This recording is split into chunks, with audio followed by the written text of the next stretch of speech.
నమస్తే, welcome to Andhraprabha. నేను లక్ష్మి.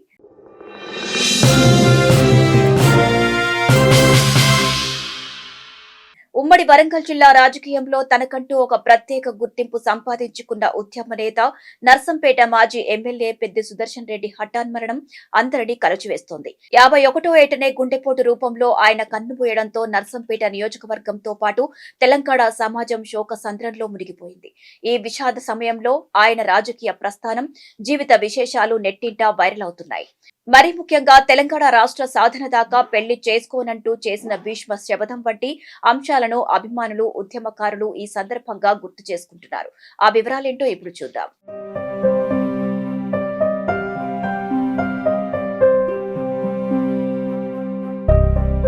ప్రజాసేవ, ప్రత్యేక రాష్ట్ర సాధన కోసం పడిన తపన ఇవన్నీ కలిస్తే పెద్ది సుదర్శన్ రెడ్డి ఉమ్మడి వరంగల్ జిల్లా రాజకీయాల్లో తనకంటూ ఒక ప్రత్యేకమైన ముద్ర వేసుకున్న బీఆర్ఎస్ సీనియర్ నేత, నర్సంపేట మాజీ ఎమ్మెల్యే ఆయన. అలాంటి నాయకుడు ఈ లోకాన్ని విడిచి వెళ్లిపోవడం అందరినీ తీవ్ర దిగ్భ్రాంతికి గురిచేసింది. ఆయన మరణ వార్త వినగానే నర్సంపేట నియోజకవర్గంలోనే కాకుండా ఉమ్మడి జిల్లా శోక సంద్రంగా మారింది.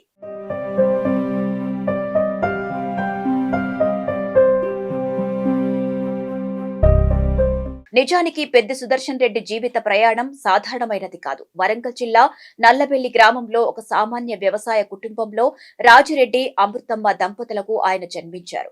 చిన్నతనం నుంచే ప్రజా సమస్యలపై స్పందించే గుణమున్న ఆయన విద్యార్థి దశలోనే రాజకీయాల్లోకి వచ్చారు. నల్లబెల్లి మండలంలో యూత్ కాంగ్రెస్ నాయకుడిగా తన ప్రస్థానాన్ని మొదలుపెట్టారు. 2001లో కేసీఆర్ తెలంగాణ రాష్ట్ర సమితిని స్థాపించినప్పుడు ప్రత్యేక రాష్ట్ర ఆశయాలకు ఆకర్షితులై ఆయన మొదటి రోజుల్లోనే టీఆర్ఎస్ లో చేరారు. నల్లబెల్లి జెడ్పీటీసీగా గెలిచి తన ప్రజా ప్రయాణాన్ని వేగవంతం చేశారు.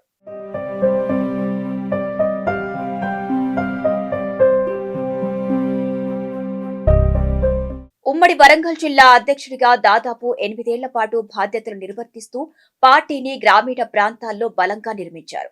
తెలంగాణ మలిదశ ఉద్యమంలో కేసీఆర్ అడుగుజాడల్లో నడుస్తూ వరంగల్ కేంద్రంగా జరిగిన చారిత్రాత్మక మహాగర్జన సభతో పాటు ప్రతి ఉద్యమ పోరాటంలోనూ ముందు వరుసలో నిలిచారు. మలిదశ తెలంగాణ ఉద్యమ కాలంలో పెద్ది సుదర్శన్ రెడ్డి ఒక సంచలనాత్మక నిర్ణయం తీసుకున్నారు. అది ఆయనలోని నాయకుడికి తెలంగాణ నేల పట్ల ఉన్న అమితమైన ప్రేమకు అద్దం పడుతుంది. తెలంగాణ సాధన కోసం నిరంతరం ప్రజల్లోనే ఉంటూ పోరాటం సాగిస్తున్న సమయంలో తన సొంత జీవితం కంటే తెలంగాణ రాష్ట్ర ఏర్పాటే ముఖ్యమని భావించారు పెద్ది. ఈ నేపథ్యంలోనే తెలంగాణ ప్రత్యేక రాష్ట్రం ఏర్పడే వరకు తాను పెళ్లిపీటలు ఎక్కనని, 7 ఏళ్ల పాటు బ్రహ్మచర్యం పాటిస్తానని ఒక శపథం చేశారు.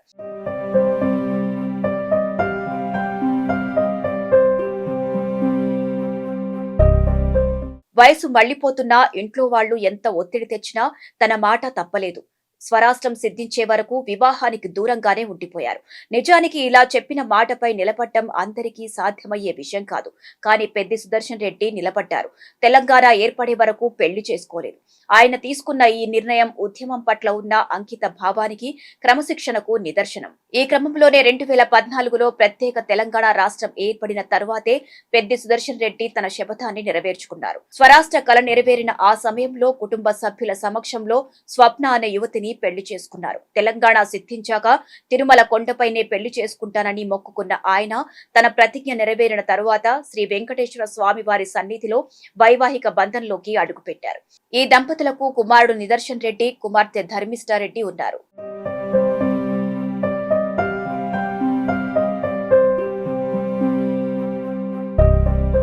ఇదిలా ఉంచితే తమ వివాహ బంధం వెనుక ఉన్న ఆసక్తికరమైన విషయాన్ని పెద్ది సుదర్శన్ రెడ్డి సతీమణి స్వప్న గతంలో ఒక ఇంటర్వ్యూలో పంచుకున్నారు.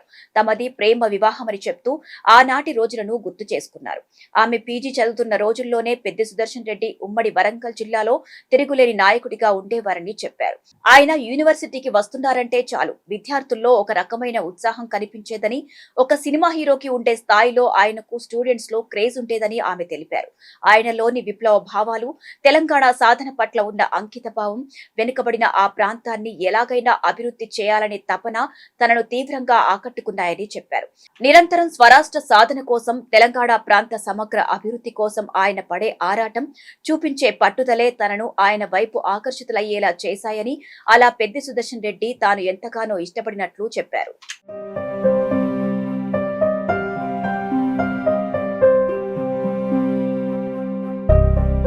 ఇక ఇక ఈ నెల 26న ఉదయం హనుమకొండలోని తన నివాసంలో ఉన్న సమయంలో పెద్ది సుదర్శన్ రెడ్డికి ఒక్కసారిగా గుండెపోటు వచ్చింది.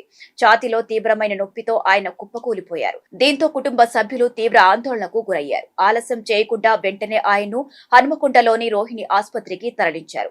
ఆ సమయంలో ఆయన గుండె స్పందన దాదాపు నిలిచిపోయింది. కానీ అక్కడి కార్డియాలజిస్ట్ డాక్టర్ మమతారెడ్డి నేతృత్వంలోని వైద్య బృందం ఆయన ప్రాణాలను కాపాడడానికి తీవ్ర ప్రయత్నం చేసింది.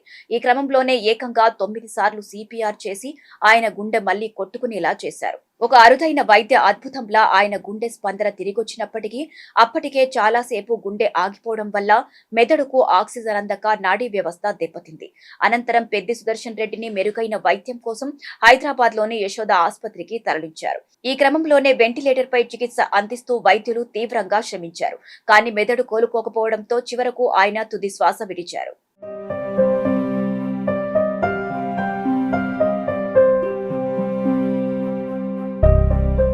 ఏది ఏమైనా తెలంగాణ పట్ల, ప్రజల పట్ల ఎంతో కమిట్మెంట్ తో పనిచేసిన ఒక నిఖార్సైన ఉద్యమకారుడు, నాయకుడు అలా అకస్మాత్తుగా దూరమవడం నర్సంపేట ప్రజలకే కాకుండా మొత్తం తెలంగాణ సమాజానికి తీరని లోటు.